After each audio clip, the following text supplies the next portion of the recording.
بسم الله الرحمن الرحيم والصلاة والسلام على أشرف المرسلين. Mes chers collègues, mes chers confrères, chers frères et sœurs, mesdames, messieurs. Aujourd'hui, si Dieu le veut, nous continuerons cette conférence eau et soleil.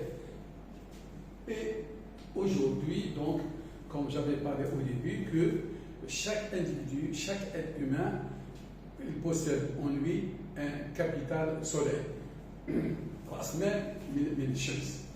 Et chacun doit l'économiser, soit doit aussi le protéger pour toute sa vie.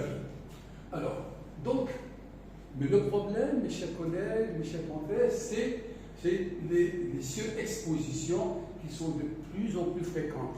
Et comme ça, on va consommer notre capital soleil. Un grand professeur de dermatologie, qui est hématologie aussi, c'est M. Césari. Et en 1931, qu'est-ce qu'il a dit? Césari tirait déjà la sonnette d'alarme.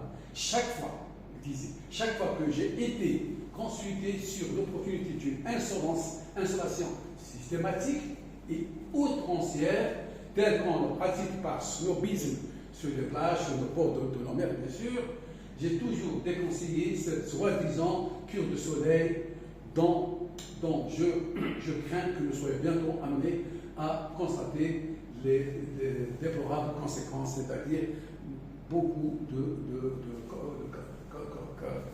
cancers, de carcinomes cutanés.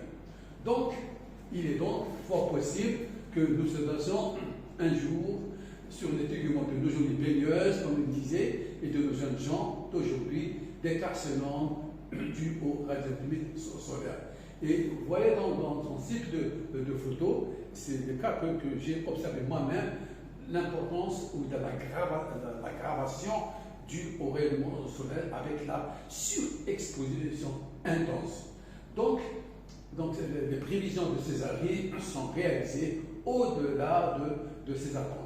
Regardez aussi ce type de photo. Le deuxième photo, les photos qu'on voit, c'est encore une maladie malheureusement fréquente chez nous de la consanguinité. C'est ce qu'on appelle le xéroderma pigmentosum. Si vous voulez, couramment on appelle les maladies de la lune. Et évidemment, il y a un déficit enzymatique endocriniase. Et sous l'effet des UV, sous l'effet du ultraviolet, la peau se transforme en kératose et puis se transforme en carcinome aoram, carcinome basocellulaire, spinocellulaire ou épidermoïde, le mélanome malin. C'est malade qu'on a eu comme ça. Regardez cette atteinte. Alors aussi, les deux patients qu'on voit aussi, c'est des mêmes patients que je suis pendant des années. Et bien sûr, le mode d'habitation, comme je l'ai dit dans notre conférence, c'est l'habitation rurale, à la campagne. Et cette dame, regardez, elle a qu'on appelle un carcinome basocellulaire térébrant, ce qu'on appelle l'ulcus rodens, qui a piqué complètement, si vous voulez, le visage.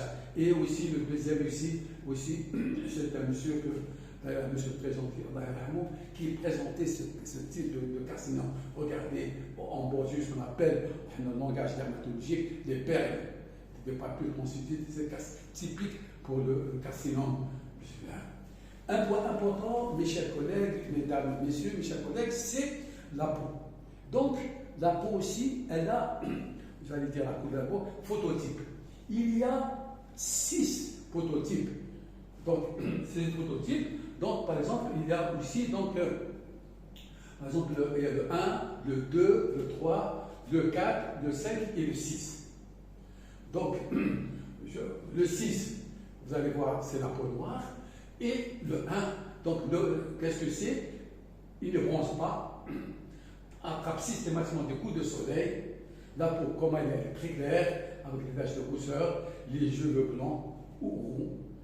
Le deuxième phototype, c'est bronze difficilement, attrape souvent des coups de soleil, et comment elle est, la peau elle est très claire, cheveux abondants et châtains, des taches de rousseur qui apparaissent au soleil avec bien sûr les yeux clairs. Le 3, alors parfois des coups de soleil, bronze progressivement, et l'aspect c'est les peaux claires, cheveux blancs ou châtains. Enfin, quatrième, c'est le 4, attrape des coups de soleil, bronze bien, peau mate, cheveux châtains ou bruns ou non foncés. Et aussi le 5, rarement des coups de soleil, bronze facilement, peau foncée, yeux foncés. Et enfin le 6, peau foncée, c'est-à-dire la peau noire, n'a jamais de coups de soleil. Et c'est très important de connaître ces phototypes pour conseiller comment il doit s'exposer au soleil. Alors regardez, vous voyez cette photo, c'est grave, c'est l'albinos. Donc vraiment, il n'y a pas de protection, c'est très dangereux pour ce patient. Et puis, ça, c'est notre photo, c'est la photo C6, c'est la peau noire. Il n'a pas de coup de soleil.